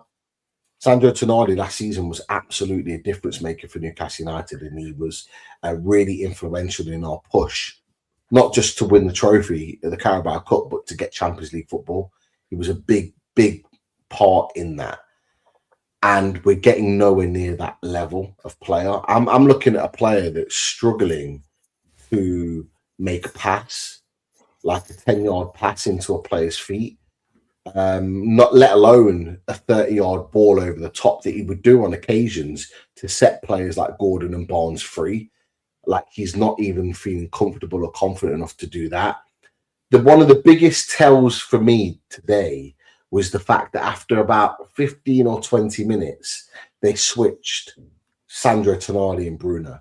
So they put Bruno in the 6 and Tonali in the 8. Bruno was the one then picking up the ball. And when Tanali drifted back into the 6, you got Botman and Chow and Lewis Hall that weren't giving him the ball. He was finding pockets and he was going, give me the ball, give me the ball. And it felt like there was a level of, like, they didn't trust him with it, because he gives the ball away quite easily, far too easily for a player of his ability. Whereas Bruno would have the ball and he'd have a player on the back of him, but they give the ball into his feet because they know he'll protect it and find a way through. And I thought that was the big difference. That's the thing that I'm worried about with Sandro Tonali, is that not just that he's not able to do it, is that I feel like, I could be wrong, but I got that feeling watching the game that players don't feel the same trust to give him the ball in those tight spaces, because there's a couple of times today where he was giving that ball and he was losing it and they were right on the counter attack, and it's not good. And the fact that they had to move him further up the pitch is really telling me everything I need to know about him playing in that 6, because it's such a key position in our system, in that you've got to be good on the ball and you've got to protect the ball and you've got to keep the ball moving. So you've got to be a good passer of the ball. You've got to be able to take it in tight spaces, and you've got to be able to manipulate the ball into wide areas effectively. And at the moment, he's not quite doing that. And that's a big concern for me. There's a lot of talk about Sandro Tonali, and there was links with Man City and other Premier League clubs that was coming out in the last couple of days. I don't know whether that's playing on his mind a little bit. I don't know whether he's considering a move away. I've got no idea, and it will all come out in the wash at the end of the season. But on the basis of what I'm seeing right now, this is nowhere near the same level of Sandro Tonali that I saw last season, and that's a big concern because he's on his best day, he's a monster of a player. He's one of the best central midfielders in the Premier League when he's on it. But when he's not, he's a passenger. And the fact that he came off and Lewis Miley went in that 6 and we look better for it, I think it tells us everything we need to know. When Miley came on that pitch, he was far better than Sandro Tonali was on the pitch. He manipulated the ball, he used it, he drove the team forward, and he was a protector in that moment. Although he didn't have much protection that he needed to do, he was everything we needed, and it's a concern. It's a huge concern. We hope he turns it around because we love him. Sandro is loved by Newcastle United fans. We want the best for him. He's obviously just become a father, and we love that his lad's going to be a Geordie effectively. But we need him playing and performing on the pitch. Yeah, absolutely. Let's see. Rich Joblin's telling us to go and get Bowen onto West Ham. I think that would be lovely, Rich, but I think West Ham would be absolutely bonkers to sell Jarrod Bowen, even if it was for 80 million. I don't think West Ham would let Jarrod Bowen go, because as soon as they do, they may as well just wave that white flag. So I'd be very, very surprised. One, if anyone would pay the money that West Ham would want for Jarrod Bowen, and two, if West Ham would even consider letting him go, because they're very, very much in a fight at the moment, and you need your captain, you need your main outlet for goals. I know obviously Callum Wilson scores at the weekends, but I think the main guy is Jarrod Bowen. So it'd be a difficult one, but it's a good point. It is a good point. There'd be a riot, I'd say, if they were to even contemplate that.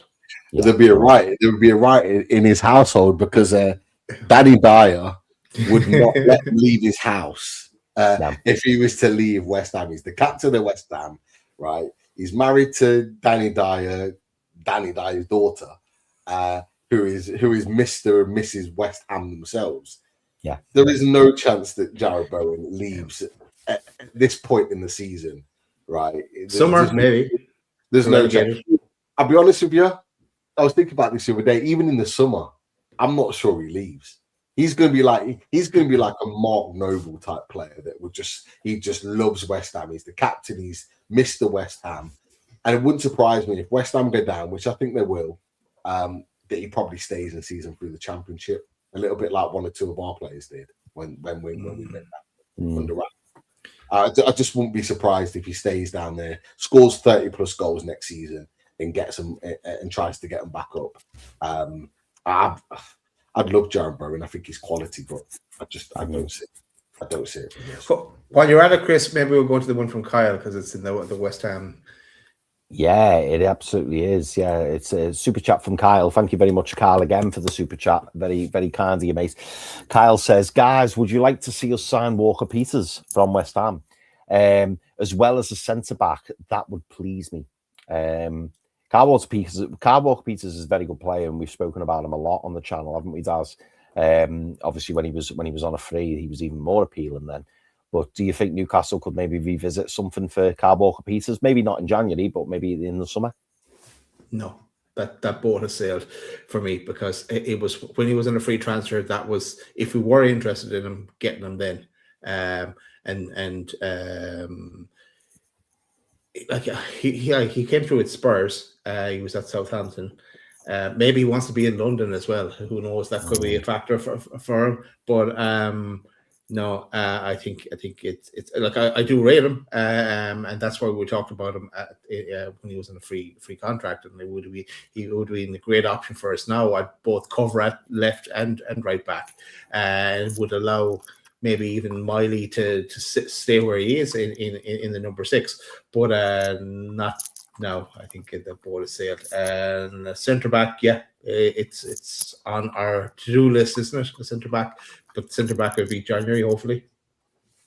Yeah, no, absolutely. I think they both would be very handy, having a wing back and a centre back. But yeah, maybe it's not Kyle Walker Peters. But thank you, Kyle. Maybe Kyle was just thinking of his name. getting a Kyle into the tune. We'll see. But thank you for the super chat, Kyle. Much appreciated, mate. Right, Pete. In fact, a couple of things actually, Pete. Rich Doblin says, and this is what you were saying earlier.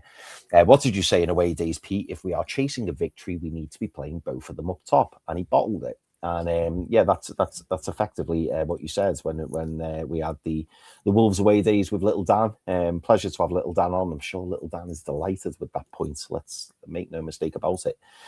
But Pete, we have a question from Sylar Hugh. And Sylar says, everyone from Man United was given out about Amarim not changing his tactics, even when getting no results. Is Eddie the same, not changing his tactics? And just to link into this, we have one from Claire Simpson, who asks, would you rather Newcastle be controlled and predictable but consistent, or more chaotic and attacking, even if it costs us results? Can I just answer the first? Of course you can. What was the other one before Claire's? So this was from Sylar. So Sylar says, everyone from Man United was giving it out to Amarim, basically, about not changing his tactics. Is Eddie in the same boat, not changing his tactics? Yes. It's different because Ruben Amorim, Man United fans were on at Ruben Amorim because he had a system, like a starting system with full backs, three at the back, which is not the Man United identity. That's different. They wanted it to be 4-4-2 or 4-3-3, whatever it is that Man United play and be attacking football. Ruben Amorim's style was not attacking football, and that's not what the identity of Man United is. So I got their argument. Whereas Eddie Howe's is similar but different, is that I've not got an issue with Eddie Howe's 4-3-3 style. That's an attacking style. It's a style that should be getting players up the pitch, into the box, and giving us goal scoring opportunities. The bit that I don't agree with what I'm seeing from Eddie Howe at this moment in time is the fact that he's not making attacking changes. It is very much like for like, which was what we've talked about on the show previously, in previous weeks, going back way ended November into December about this like for like. That's the bit that I can't get my head round. And now Yoane Wissa's back and regularly part of the squad. There should be more of both Yoane Wissa and Nick Woltemade being on the pitch at the same time. At 0-0, at 65 minutes, there is no reason why Nick Woltemade and Yoane Wissa should not be on the same pitch if we're chasing a goal. There is no reason why that should not be happening. And for that, Eddie Howe needs to be answering those questions. Those questions need to be asked for him. He needs to justify that. Because for me, I don't get it.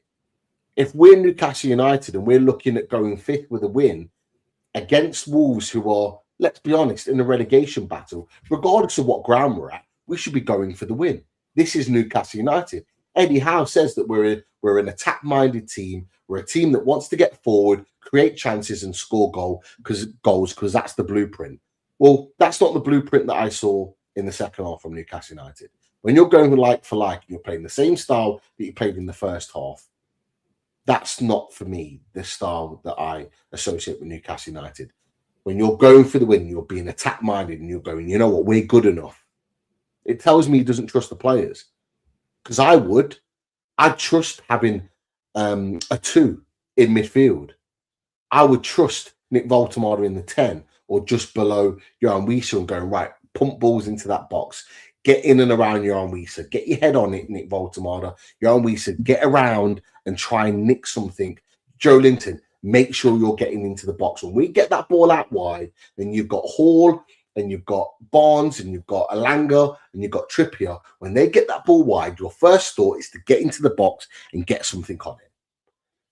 There's no reason why that could not have happened. And I genuinely believe if we'd have done that, we'd have created another couple of chances that would have potentially won us the game.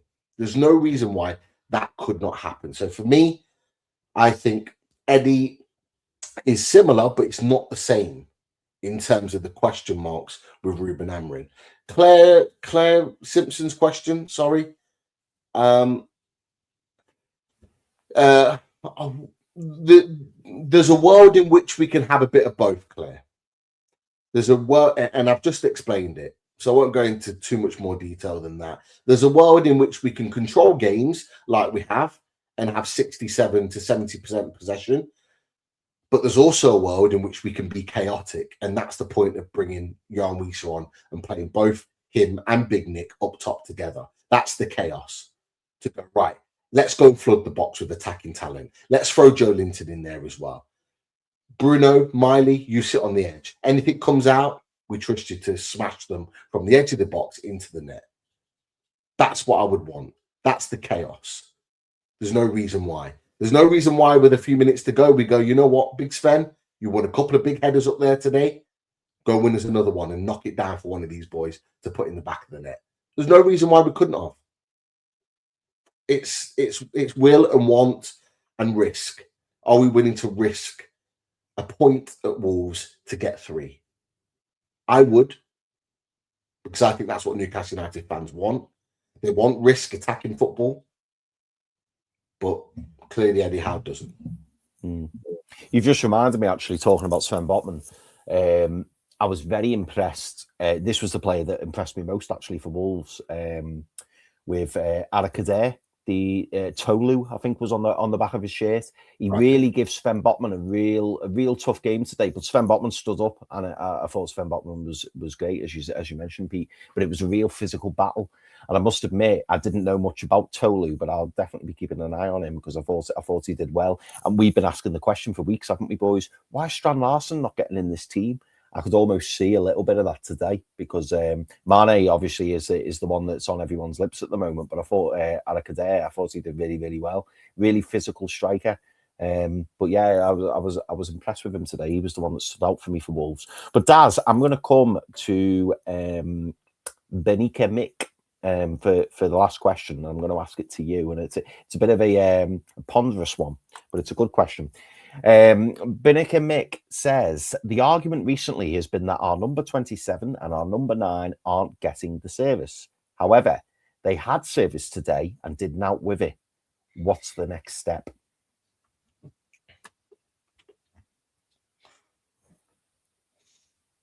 Oh, you're on mute, Daz. Sorry, I thought you were very quiet then. I thought you were just putting the image up. Yeah, no. The answer is that we got plenty of service in the box there. Enough service to capitalize and enough crosses in the box for us to get on something. And the single out the strikers. Nick Woltemade had more chances than Wissa. To be honest, he had more time as well. What's the next step? Where at this moment in time, if you're to believe what Eddie has says, we're not getting another striker or another attacking player in, or are we? We will see. But the next thing is we go shopping in the summer. For me. Chris, I have a question for you. Oh, go on, mate. Go on. Yeah, so my question for you is that we drew today against the bottom of the side in the Premier League, as we all know. Can it get any worse than this? It can. It can. Is the right answer. Right. Hopefully not, but it can. Yeah, it can. I hope it doesn't. Jesus Christ, man. These conversations would not be very good if they continue on. I just hope. Do you know what, boy?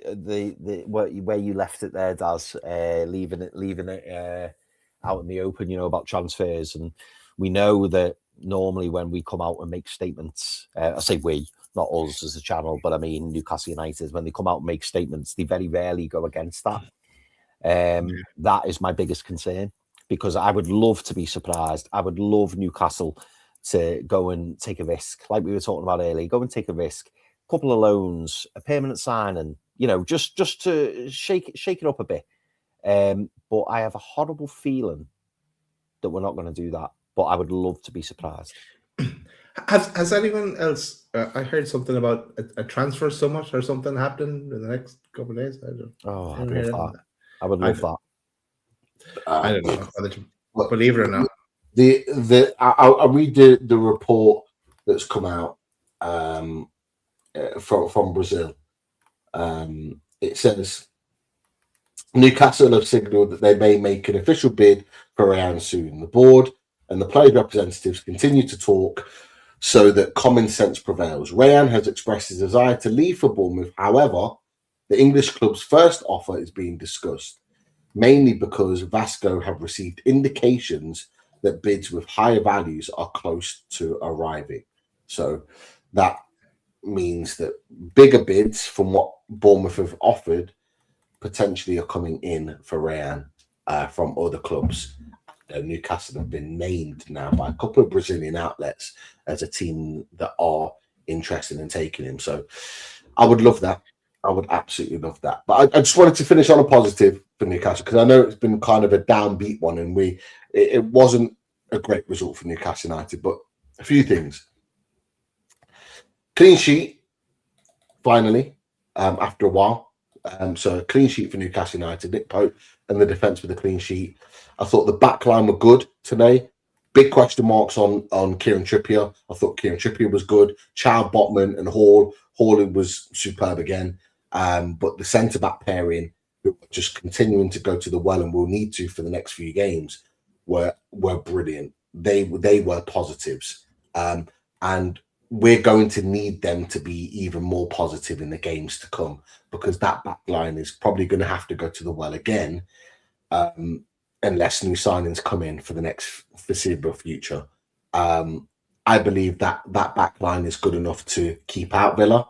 And so that I take as a positive. For me, PSV can come and go.